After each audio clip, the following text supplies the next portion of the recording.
তৃণমূলের গোষ্ঠীদ্বন্দ্বের জেরে বোমাবাজি, মারধর, যুব তৃণমূল ও মাদা তৃণমূলের মধ্যে গোষ্ঠীদ্বন্দ্ব প্রকাশ্যে। উত্তর চব্বিশ পরগনার বসিরহাটের হারুয়া থানার শালিপুর গ্রাম পঞ্চায়েতের চৌহাটা গ্রামের ঘটনা। তৃণমূলের অঞ্চল সভাপতি দিলীপ ঘোষ, তার বাড়ির সামনেই বোমাবাজির অভিযোগ। যুব ও মাদা তৃণমূল কংগ্রেসের লড়াই বলে মনে করছেন এলাকার মানুষ। তৃণমূল মাদারের অঞ্চল সভাপতি দিলীপ ঘোষ তিনি জানান, রাতের অন্ধকারে একদল দুষ্কৃতী এসে বাড়ির সামনেই বোমাবাজি করে। অভিযোগ উঠে আসছে স্থানীয় যুব তৃণমূল কংগ্রেসের পক্ষ থেকেই হামলা চালানো হয়েছে। কার্যত এই ঘটনায় আতঙ্কিত হয়ে পড়েছে এলাকাবাসী। এই ঘটনায় রীতিমতো রাজনৈতিক উত্তেজনা তুঙ্গে। ঘটনাস্থলে হারোয়া থানার পুলিশ গিয়ে দেখে বাড়ির সামনে অজস্র বোমার সুতুলি পড়ে রয়েছে। পুরো বিষয়টি খতিয়ে দেখছে হারোয়া থানার পুলিশ। বলা বাহুল্য, লোকসভা নির্বাচনের প্রাক মুহূর্তে বারংবার প্রকাশ্যে আসছে শাসক শিবিরের অন্দরকলহ। হামলার কারণটা কি? হামলার কারণ দাদু যুব মাদার তৃণমূল করে, আর যারা এখন নতুন এসে তারা যুব তৃণমূল করে।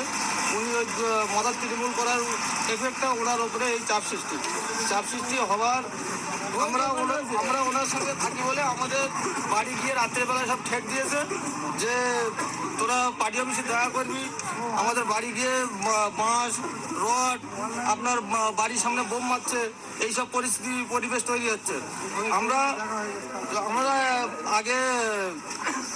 আমরা ওই লোকের সঙ্গে থাকার জন্য আমাদের উপরে এই পরিবেশ তৈরি হচ্ছে এখানে।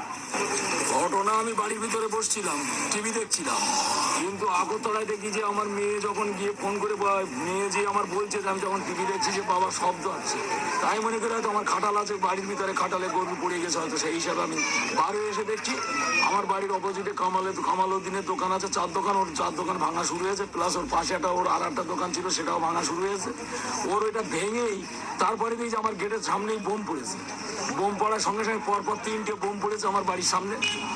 এইবার আমার বাড়ির 2তলা কাঁচে এবার ছুঁড়ে ছুঁড়ে মারছে, প্লাস আমার গেট কোপাচ্ছে। আমি সেই সময় আমার ওয়াইফ ছিল হচ্ছে গিয়ে পিঠে করছিল, মানে পিঠে করতে বলেছিলাম, পিঠে করছিল।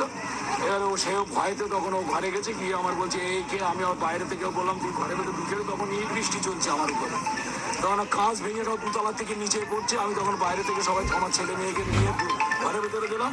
আমার ঘরের কাছ থেকে দৃশ্য করে মারছে আমার উপরে ঘর দিয়ে, রাস্তার ঘর নিয়ে সেই পজিশন। প্লাস এখানে তো তৃণমূল, আমি 98 সাল থেকে লড়াই করে তৃণমূল করছি বা তৃণমূলকে প্রতিষ্ঠাতা করেছি বা অনেক কিছু।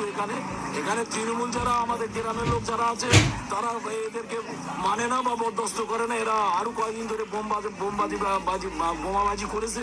পুলিশ প্রশাসন এসেছিল, আমি খবর দিয়েছিলাম, তারা এসে সুরক্ষা